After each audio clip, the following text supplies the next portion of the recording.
राम को कुटी से निकलते देखकर मायावी हिरण कुलाचे भरने लगा। राम को बहुत छकाया। झाड़ियों में लुकता छिपता भागता वह राम को कुटी से बहुत दूर ले गया। राम जब भी उसे पकड़ने का प्रयास करते वह भागकर और दूर चला जाता।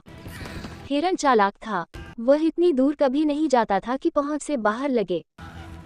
राम के सारे प्रयास विफल हुए, वे हिरण को पकड़ नहीं पाए। उन्होंने उसे जीवित पकड़ने का विचार त्याग दिया। धनुष उठाया, निशाना साधा और एक बाण उस पर छोड़ दिया। बाण लगते ही हिरण गिर पड़ा। धरती पर गिरते ही मारीच अपने असली रूप में आ गया। मारीच ने माया से केवल अपना रूप नहीं बदला था, आवाज भी बदल ली थी। अपनी आवाज राम जैसी बना ली थी। धरती पर पड़े हुए वह जोर से चिल्लाया, हा सीते, हा लक्ष्मण। ध्वनि ऐसी थी जैसे बाण राम को लगा हो, वह सहायता के लिए पुकार रहे हों। बाण का प्रहार गहरा था। मारीच उसे अधिक देर तक सहन नहीं कर पाया, वह छटपटाता रहा। वे राक्षसों की अगली चाल का सामना करने के लिए तैयार थे। साथ ही राम का आदेश उन्हें याद था, उनके लौटने तक सीता की रक्षा। लक्ष्मण की ओर से इसमें चूक की कोई संभावना ही नहीं थी। सीता वह आवाज सुनकर विचलित हो गईं, घबरा गईं, दौड़कर कुटिया के द्वार पर आईं। उन्होंने लक्ष्मण से कहा, तुम जल्दी जाओ, जिस दिशा से आवाज आई है उसी ओर। तुम्हारे भाई किसी कठिन संकट में फंस गए हैं, उन्होंने सहायता के लिए पुकारा है। उनकी ऐसी कातर आवाज मैंने कभी नहीं सुनी। जाओ लक्ष्मण, जल्दी, आप चिंता न करें, मते। लक्ष्मण ने सीता को आश्वस्त करते हुए कहा, राम संकट में नहीं हैं, हो ही नहीं सकते, उनका कोई कुछ नहीं बिगाड़ सकता। हमने जो आवाज सुनी वह बनावटी है, मायावी राक्षसों की चाल है। मुझे कुटिया से दूर ले जाने के लिए आप निश्चित रहें, भाई राम जल्दी ही आते होंगे। सीता क्रोध से उबल पड़ी। लक्ष्मण का इस घड़ी में इतना शांत होना उन्हें समझ में नहीं आया। राम की आवाज सुनकर भी वे यहीं खड़े रहे, सहायता के लिए नहीं गए। सीता को इसके पीछे षड्यंत्र दिखाई दिया, लक्ष्मण की चाल। लगा कि लक्ष्मण राम का भला नहीं चाहते, उनके हितैषी नहीं हैं, चाहते हैं कि राम न रहें, मारे जाएं, ताकि राजपाट उन दोनों का हो जाए, उनके रास्ते का कांटा निकल जाए। तुम्हारा मन पवित्र नहीं है, कलुषित है, पाप है उसमें। मैं समझ सकती हूँ कि तुम अपने भाई की सहायता के लिए क्यों नहीं जा रहे हो। सीता ने यहाँ तक कह दिया कि कहीं वे भरत की गुप्तचर तो नहीं हैं। सीता की बातों से लक्ष्मण को गहरा आघात पहुंचा, उनका हृदय छलनी हो गया, पर उन्होंने पलटकर उत्तर नहीं दिया। संयम बनाए रखा, सिर झुकाकर सब चुपचाप सुन लिया। वे सीता की पीड़ा समझ पा रहे थे, केवल इतना बोले, हे देवी, ये राक्षसों का छल है। खरदूषण के मारे जाने के बाद वे बौखला गए हैं, किसी तरह हमसे बदला लेना चाहते हैं। आप उनकी चाल में न आए, वे कुछ भी कर सकते हैं, मुझ पर विश्वास करें, राम को कुछ नहीं होगा। सीता का क्रोध और बढ़ गया, क्रोध में आंखों से आंसू बहने लगे। ये भी लग रहा था कि कहीं लक्ष्मण की बात सही न हो, ये डर था कि राम से बिछोह न हो। उन्होंने कहा, राम से बिछुड़कर मैं नहीं रह सकती, मैं जान दे दूंगी। हे लक्ष्मण, तुम उन्हें लेकर आओ। लक्ष्मण राम के लिए राम की आज्ञा का उल्लंघन कर रहे थे। उन्होंने सीता को प्रणाम किया और राम की खोज में निकल पड़े।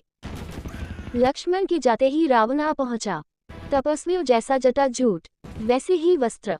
सीता ने साधु समझकर उसका स्वागत किया। रावण ने सीता के स्वरूप, संस्कार और साहस की प्रशंसा की। उसने सीता का परिचय प्राप्त करने के बाद कहा, सुमुखी, मैं रावण हूँ, राक्षसों का राजा, लंकाधिपति। मेरा नाम लेने पर लोग थरथरा उठते हैं, लेकिन तुम सुंदरी हो, सबसे अलग हो। तुम्हारे लिए मैं स्वयं चलकर आया हूँ, मेरे साथ चलो, सोने की लंका में रहो, मेरी रानी बनकर। सीता क्रोधित हो उठी, कहा, मैं प्राण त्याग दूंगी लेकिन तुम्हारे साथ नहीं जाऊंगी। मैं राम की पत्नी हूँ, वे महाबलशाली हैं, तुम्हें उनकी शक्ति का अनुमान नहीं है। तुम चले जाओ, नहीं तो तुम्हारा सर्वनाश हो जाएगा। रावण ने सीता की बात अनसुनी कर दी, खींचकर उन्हें रथ में बैठा लिया। सीता प्रयास करती रही, पर रावण के चंगुल से मुक्त नहीं हो सकी। स्वयं को असहाय पाकर वे विलाप करने लगी। हा राम, हा लक्ष्मण, पुकारती रही। रावण का रथ लंका की ओर उड़ चला। मार्ग में वे पशुओं, पक्षियों, पर्वतों, नदियों से कहती जा रही थी कि कोई उनके राम को बता दे, रावण ने उनका हरण कर लिया है। गिद्धराज जटायु ने सीता का विलाप सुना। उसने ऊंची उड़ान भरी, रावण के रथ पर हमला कर दिया। वृद्ध गिद्धराज ने रथ क्षत विक्षत कर दिया, रावण को घायल कर डाला। क्रोध में रावण ने जटायु के पंख काट दिए। जटायु अब उड़ नहीं सकता था, वह सीधे धरती पर आ गिरा। रावण का रथ टूट गया था, उड़ान नहीं भर सकता था। उसने तत्काल सीता को अपनी बाहों में दबाया और दक्षिण दिशा की ओर उड़ने लगा। सीता को लगा कि अब संभवतः कोई उनकी सहायता नहीं कर पाएगा।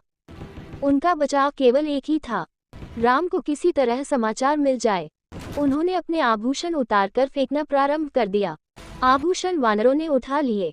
उन्हें आशा थी कि वानरों के पास ये आभूषण देखकर राम समझ जाएंगे, उन्हें पता चल जाएगा कि सीता किस मार्ग से गई हैं। रावण ने सीता को आभूषण फेंकने से नहीं रोका। उसे लगा कि सीता शोक में ऐसा कर रही हैं। कुछ ही समय में रावण लंका पहुंच गया।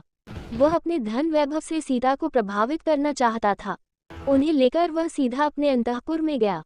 राक्षसियों को सीता की निगरानी करते रहने को कहा और बाहर निकल गया। थोड़ी देर में वह फिर लौटा। सीता को घूरते हुए उसने कहा, सुंदरी, मैं तुम्हें 1 वर्ष का समय देता हूँ। निर्णय तुम्हें करना है। मेरी रानी बनकर लंका में राज करोगी या विलाप करते हुए जीवन बिताओगी। सीता बार बार रावण को धिक्कारती रही, राम का गुणगान करती रही। रावण को क्रोध आ गया। तुम्हारा राम यहाँ कभी नहीं पहुँच सकता, तुम्हें कोई नहीं बचा सकता। तुम्हारी रक्षा केवल मैं कर सकता हूँ। मुझे स्वीकार करो और लंका में सुख से रहो। पापी रावण, राम तुझे अपनी दृष्टि से जलाकर राख कर सकते हैं। उनकी शक्ति देवता भी स्वीकार करते हैं। मैं उस राम की पत्नी हूँ जिसके तेज और पराक्रम के आगे कोई नहीं ठहर सकता। तेरा सारा वैभव मेरे लिए अर्थहीन है। तूने पाप किया है, राम के हाथों तेरा अंत निश्चित है। राम की इतनी प्रशंसा सुनकर रावण कुछ चिंतित हो गया। उसने सोचा, खरदूषण को मारने वाला अवश्य शक्तिशाली होगा। उसने तत्काल अपने 8 सबसे बलिष्ठ राक्षसों को बुलाया, कहा, तुम लोग पंचवटी जाओ। राम और लक्ष्मण वहीं रहते हैं, उनका एक एक समाचार मुझे मिलना चाहिए। दोनों पर निगरानी रखो, मौका मिलते ही उन्हें मार डालो। उधर सीता को पाने के लिए रावण ने अपनी योजना बदली। उन्हें अंतःपुर से निकालकर अशोक वाटिका में बंदी बना दिया गया। पहरा कड़ा कर दिया गया। राक्षसों राक्षसियों को स्पष्ट निर्देश थे, सीता को किसी तरह का शारीरिक कष्ट न हो। इसके मन को दुख पहुंचाओ, अपमानित करो, लेकिन सीता को कोई हाथ न लगाए। रावण ने सब कुछ किया पर सीता का मन नहीं बदला।